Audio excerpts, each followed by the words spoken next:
Hello दोस्तों, यदि आप भी कक्षा 8 का अर्धवार्षिक परीक्षा का पेपर देने जा रहे हैं 10 सितंबर से सोशल साइंस यानी सामाजिक विज्ञान का पेपर, तो यहाँ पर बाबू आप लोग को जो है 100% ओरिजिनल क्वेश्चन पेपर लेकर आए हैं। कल आपके एग्जाम में 10 सितंबर को बिल्कुल सेम यही क्वेश्चन पेपर आने वाला है। अगर एग्जाम में ये क्वेश्चन ये प्रश्न नहीं आता है तो बाबू आप चैनल को जो है बिल्कुल अनसब्सक्राइब कर लीजिएगा, ठीक है। यहाँ पर आप लोग को जो ना कोई फेक पेपर बिल्कुल भी लेकर नहीं आए हैं।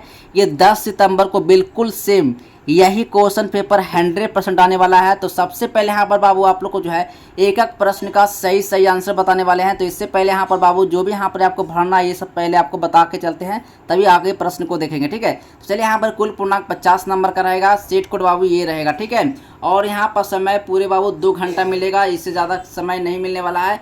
2 घंटा आपको पूरे समय मिलने वाला है, ठीक है। छात्र छात्रा का नाम बाबू यहाँ अपना नाम भर दीजिएगा। वर्ग क्रमांक संख्या यानी रोल नंबर बाबू यहाँ पर अपना रोल नंबर भर लेना बाबू, ठीक है।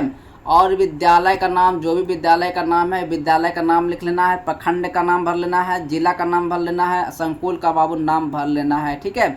और सबसे पहले बड़ा गलती आप लोग ये भी कर देते हैं कि इसमें भी आप भर देते हैं, लेकिन इसमें आपको कुछ भी छेड़छाड़ बिल्कुल भी नहीं करना है। वीक्षा का हस्ताक्षर में भी आपको कुछ नहीं भरना है। मूल्यांकन करते हैं बाबू आपको कुछ नहीं भरना है। और प्रांतांक में भी आपको कुछ नहीं भरना है, ठीक है। तो यहाँ पर भरेंगे कौन? तो आपके क्लास के जो टीचर रहेंगे वही सब इसमें भरेंगे, ठीक है। चलिए, आप लोग को यहाँ पर कुछ भी नहीं भरना है, ठीक है। यहाँ आप भर सकते हैं, ठीक है। इसमें आप जो भी लिखना है भर सकते हैं, लेकिन निर्देश आपको पढ़ना है। निर्देश पढ़िएगा तभी आपको आगे जो प्रश्न है कितने अंक में पूछ रहा है, कितने आंसर आपको देना है, कैसे प्रश्न जवाब मांग रहा है, वो सब आपको पहले देख लेना है। यहाँ पर पहले आपको पढ़ लेना है कि कितने प्रश्न का जवाब देना है, ठीक है। तो पहला पॉइंट बाबू यहाँ पर इस प्रश्न पत्र में बाबू कितने प्रश्न है? कुल 5 प्रश्न हैं। प्रत्येक प्रश्न का उत्तर देना बाबू आपको बहुत अनिवार्य है। एक भी प्रश्न को बिल्कुल भी नहीं छोड़ना है, ठीक है। दूसरा पॉइंट है प्रत्येक प्रश्न के सामने उसके लिए निर्धारित अंक एवं निर्देश अंकित है, ठीक है। प्रत्येक प्रश्न के ऊपर कर्मवार अधिगम प्रतिफल का कोड अंकित है बाबू, ठीक है। अब चलिए यहाँ पर देखते हैं पहला नंबर प्रश्न जो है। वीडियो को बाबू एंड तक अवश्य देखना है, एक भी प्रश्न को बिल्कुल भी छोड़कर नहीं आना है, ठीक है। तो पहला नंबर प्रश्न आ रहा है, यूरोप से भारत तक के समुद्री मार्ग की खोज कौन कराया था? तो वास्को डी गामा ने किया था बाबू, याद रखना है, ठीक है। 2 नंबर क्वेश्चन है, प्लासी के युद्ध में जो क्या है बाबू क्या करा है? नवाब सिरमौदत को हार हुई थी बाबू, ठीक ना।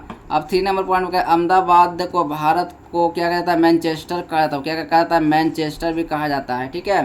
भारत को क्या कहता है? मैनचेस्टर भी कहा जाता है। 4 नंबर क्वेश्चन है, बोकारो लौह इस्पात केंद्र का है बाबू 4ठी पंचवर्षीय योजना के स्थापित की गई थी, ठीक है।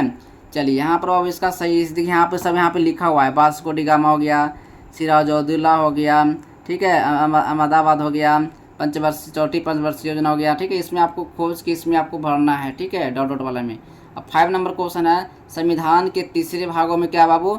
तो भौतिक चर्चा है और अधिकारों की, मौलिक अधिकारों की चर्चा है, ठीक है। इसी तरह से आपको भरना है बाबू, ठीक है। चलिए, अब अगला नंबर क्वेश्चन है,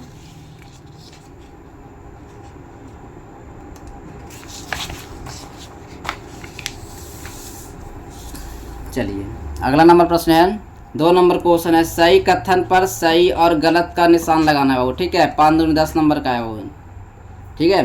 चलिए, पहला नंबर, संविधान सभा में प्रारूप समिति के अध्यक्ष पंडित जवाहरलाल नेहरू थे?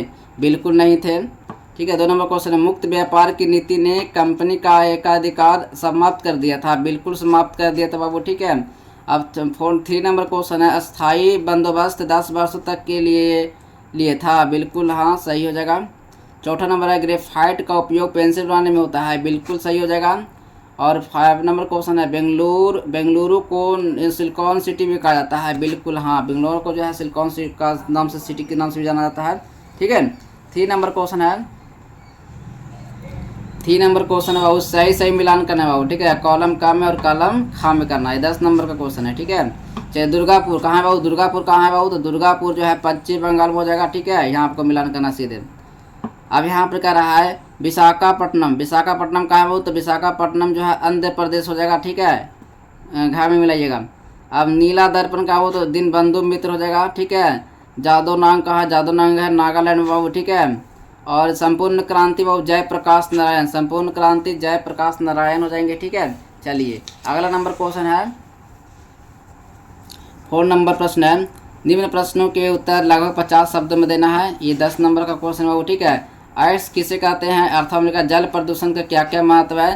तो बाबू यहाँ पर जो है एक्स खनिज के बारे में बताएंगे। वे खनिज एक्स कहलाते हैं जिनमें शुद्ध धातु का निष्कर्षण अधिक होता है वो, ठीक ना। चलिए अब यहाँ पर 5 नंबर क्वेश्चन देखने वाले हैं, ठीक है। 5 नंबर क्वेश्चन है, दिए गए प्रश्न उत्तर लगभग 100 शब्दों में देना है। 10 नंबर का क्वेश्चन, ठीक है। बिहार में कृषि का मुख्य विशेषताएं क्या क्या है, अर्थवा में है अंग्रेजी शासन के खिलाफ आदिवासियों के विद्रोह का चर्चा कीजिए। लेकिन यहाँ पर बाबू जो है बिहार में कृषि का मुख्य विशेषताएं पर वर्णन करेंगे, ठीक ना। तो इसका सही प्रश्न का आंसर देंगे, ये इसमें से कोई एक ही प्रश्न का आंसर बनाना है, ठीक है। तो पहला नंबर पॉइंट है बिहार की कृषि समृद्ध और विविध है। दूसरा पॉइंट है बिहार में गन्ना और जूट भी अहम आय वाली फसलें हैं, ठीक ना। चलिए 3 नंबर पॉइंट में है, 3 नंबर पॉइंट में है बिहार में मुख्य रूप से क्या वो मक्का, गेहूं और चावल की खेती होती है, ठीक है। 4 नंबर क्वेश्चन, बिहार की कृषि के जलवायु और मिट्टी की स्थिति अनुकूल है, ठीक ना, अनुकूल है। अब अगला नंबर क्वेश्चन है 5 नंबर क्वेश्चन है बाबू, यहाँ पे कह रहा है बिहार में कृषि के लिए उर्वरा भूमि और नदियों में पानी का प्रचुरता है, बिल्कुल। इसी तरह से बाबू आपको लिखना है। 5 नंबर क्वेश्चन कंप्लीट होता है। चलिए दोस्तों मिलते हैं अगले नेक्स्ट वीडियो में, तब तक के लिए बाबू जय हिंद, वंदे मातरम।